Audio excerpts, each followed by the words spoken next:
On the morning Daniel Mercer signed the last page of his divorce papers, the sky over Chicago looked like it had been scrubbed clean. Bright, indifferent, almost rude in its clarity. He walked out of the building with a folder under his arm and a quietness inside his chest that felt less like sadness and more like the aftermath of a storm. The kind where the wind stops, the rain lifts, and you realize what you lost wasn't only the roof, it was the trust that the roof would hold. His attorney had offered the usual sympathetic phrases. "You'll be okay. Time helps. You did the right thing." Daniel had nodded like a man who understood language. But what he understood more was his own body. The ache in his shoulders from living braced for impact. The tension behind his eyes from swallowing questions that never got answered.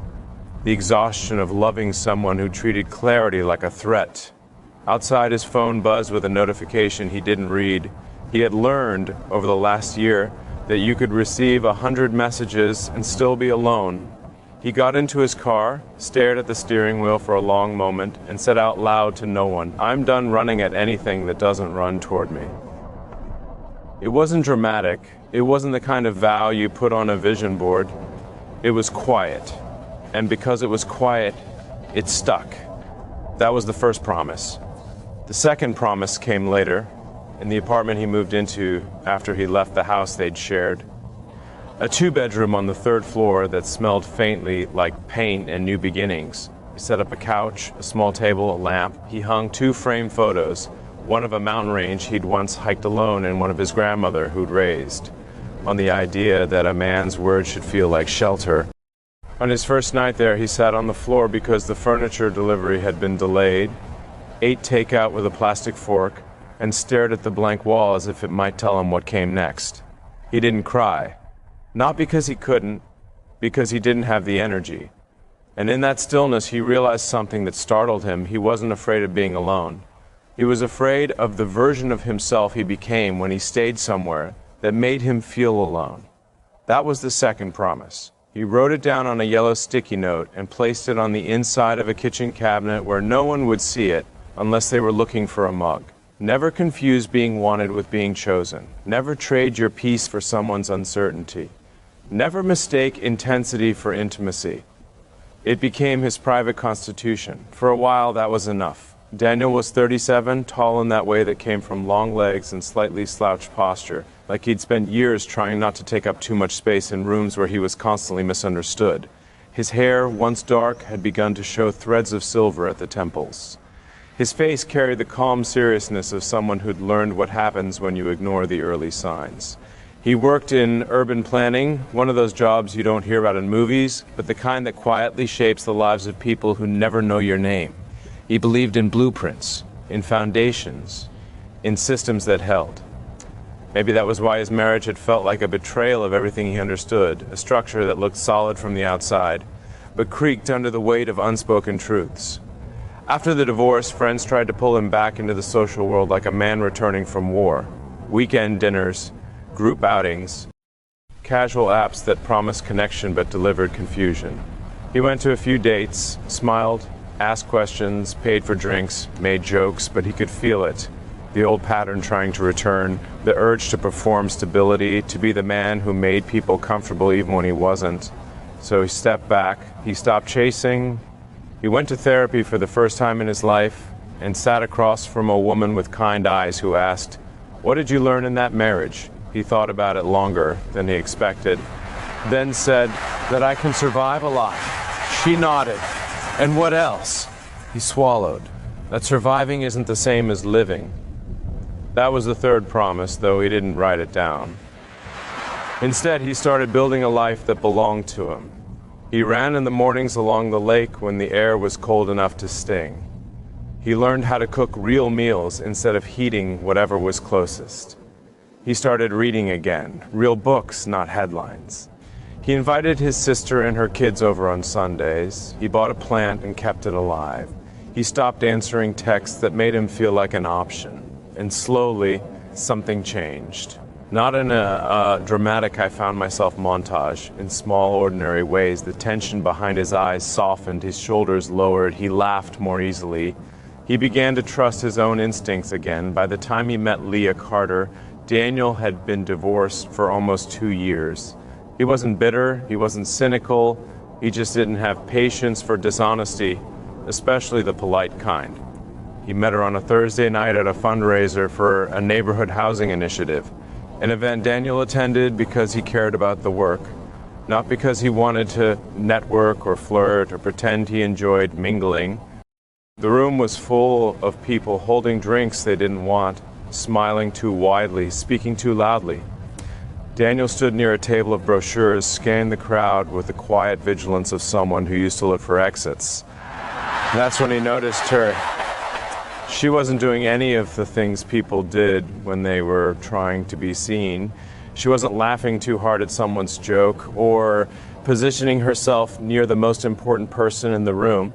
She was standing slightly apart, listening, really listening, to an older man explain something about zoning laws with a passion that was almost adorable. And she looked present, not social present, human present. Her hair was pulled back in a low bun. She wore a simple black dress and comfortable heels like someone who didn't suffer for aesthetics. Her posture was relaxed. Her face wasn't performing. She nodded in a way that made people feel heard without making herself smaller. There was something in her expression that made Daniel feel the way he did on early mornings by the lake, calm, awake, like the air itself had cleared. The older man laughed at something she said, then moved on. Leah glanced around, her eyes catching Daniel's for a brief moment, not flirtatious, just aware. Daniel looked away first, not because he was shy, but because he'd learned how easily people mistook eye contact for an invitation. But when he looked back, she was still there, picking up one of the brochures, reading it as if it actually mattered. Daniel surprised himself by walking over. "Those brochures are lying," he said lightly, gesturing at the numbers. "They make it sound easier than it is." Leah looked up. Her eyes were a warm brown, steady and unhurried. "So you're the one who knows the truth." Daniel smiled, just a little. "I'm one of the ones who gets blamed when the truth shows up." She laughed, not loud, not performative. Kind of laugh you make when something genuinely amuses you. "What's your name?" she asked. "Daniel." "Leah." They shook hands. Her grip was firm. No hesitation, no overcompensation, just normal. "That was a bold opener," she added. Daniel lifted an eyebrow. "Calling brochures liars?"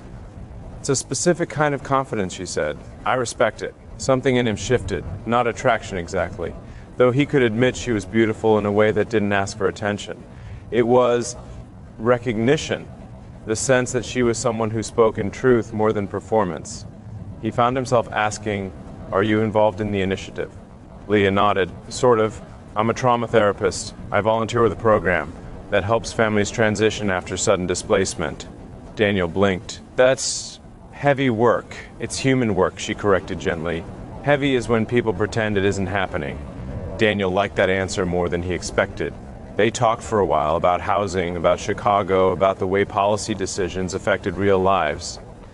Leah asked questions that weren't just polite, they were precise. She listened like she wasn't waiting to speak.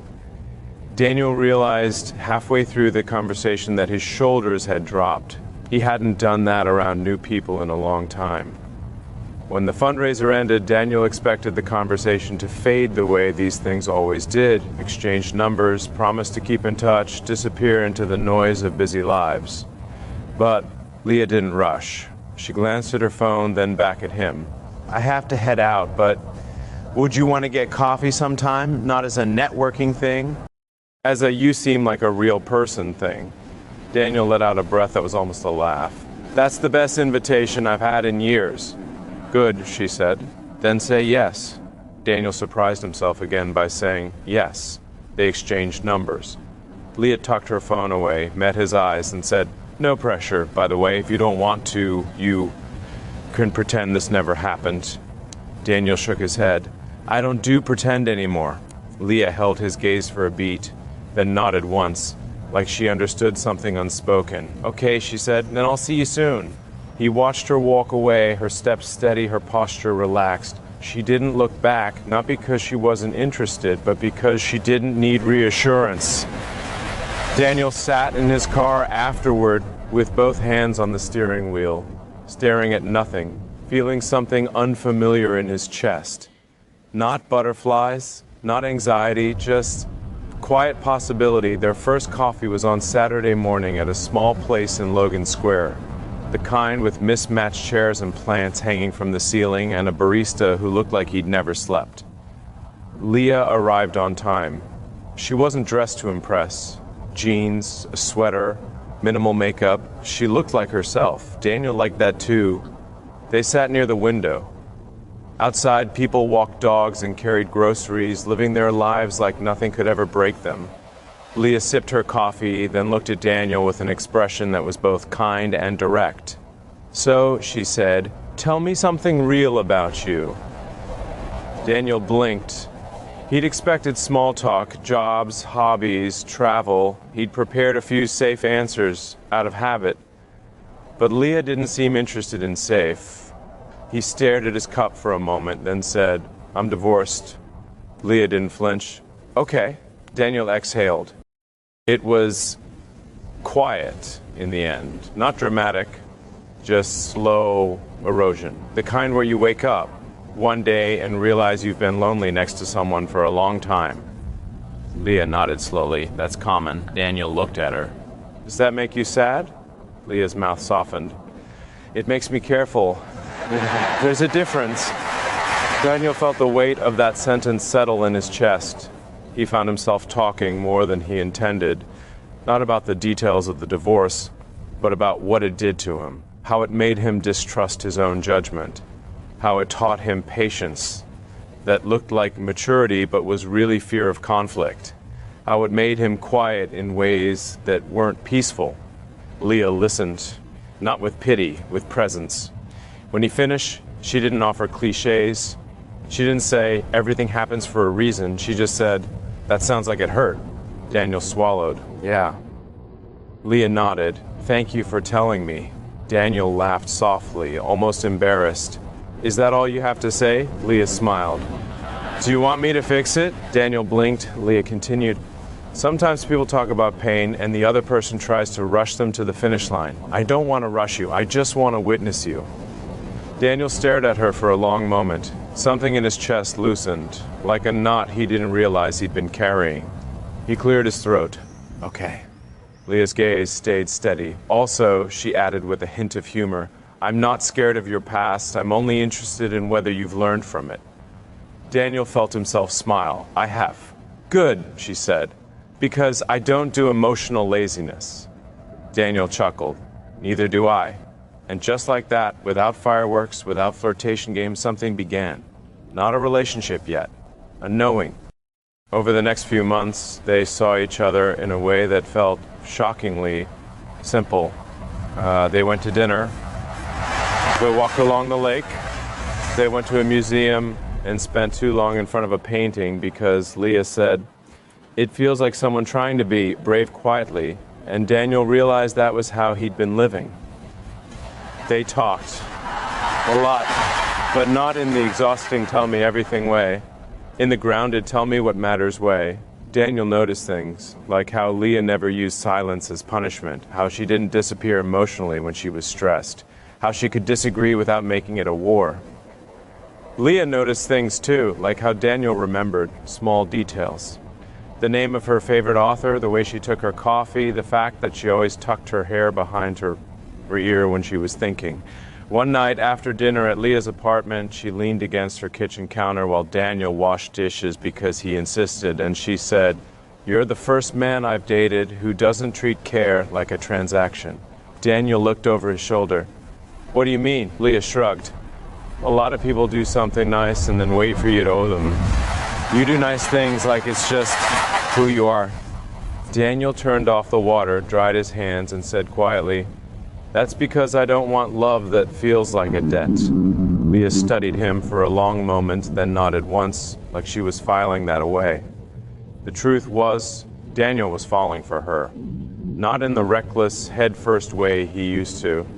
Not in the "I can't stop thinking about you" way that felt like addiction. This was slower, steadier.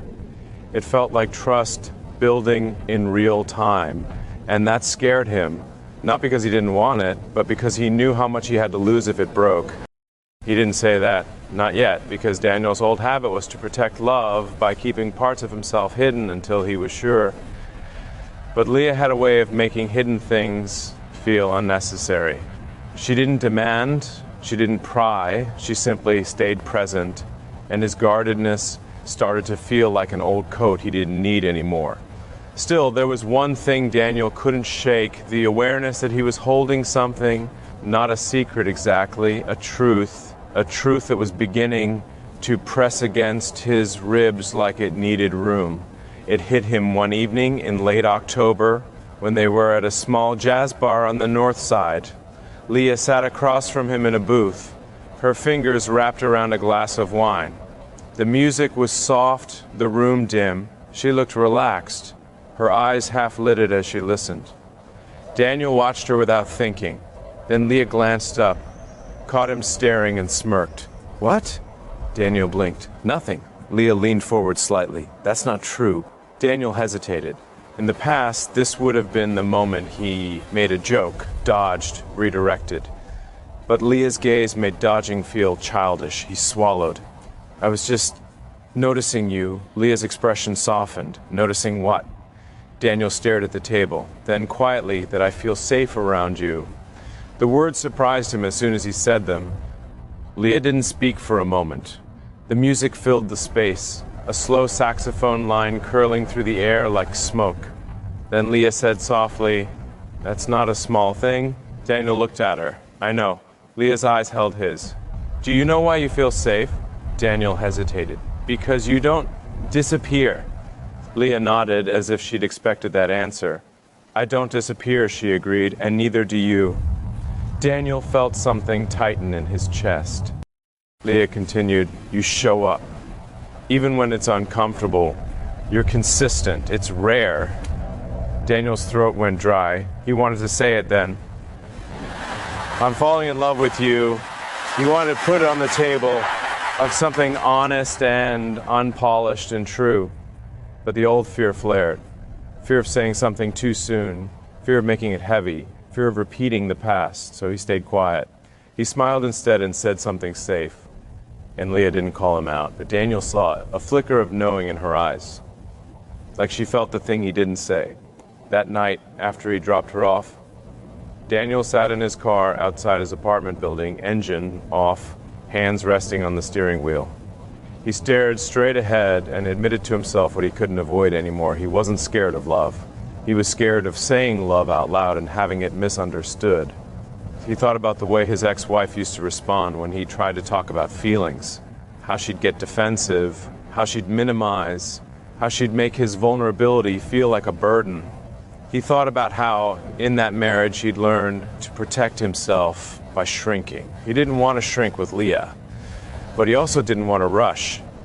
Daniel went upstairs, walked into his apartment, and stood in the middle of his living room like a man waiting for instructions. Finally, he sat at his kitchen table, pulled out a notebook, and wrote one sentence at the top of a page, "Say it in person." He stared at it for a long time. Then he wrote beneath it, not for outcome, for integrity. He closed the notebook, stood up, and went to bed feeling both terrified and oddly calm. The next week, he couldn't stop thinking about it. Not obsessively, not anxiously, just steadily, like a river that had decided its direction. He rehearsed lines in his head, hated all of them.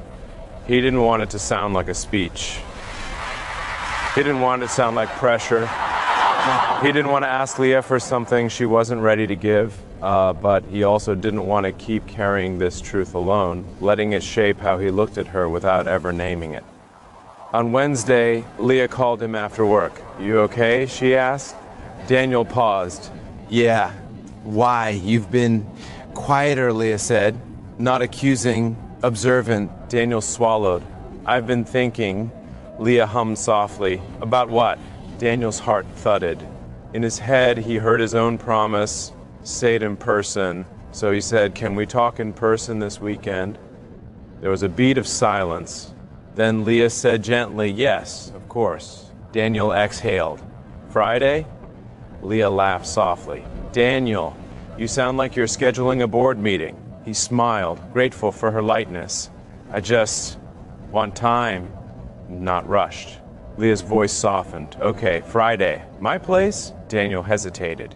He wanted neutral ground, less intimate, less loaded. How about we go for a walk first? He suggested. Leah paused, then said, sure. Lakefront? Yeah. Okay, Leah said. Daniel? Yeah? I'm not afraid, she said quietly. Daniel's throat tightened. Me neither. But that wasn't fully true. Friday came with cold wind and a sky the color of steel. Daniel arrived at the lakefront early, hands shoved into his coat pockets, pacing like a man trying to outrun his own thoughts. When Leah appeared, she wore a long coat and a scarf, her hair loose. Her cheeks were pink from the cold. She looked at him and smiled,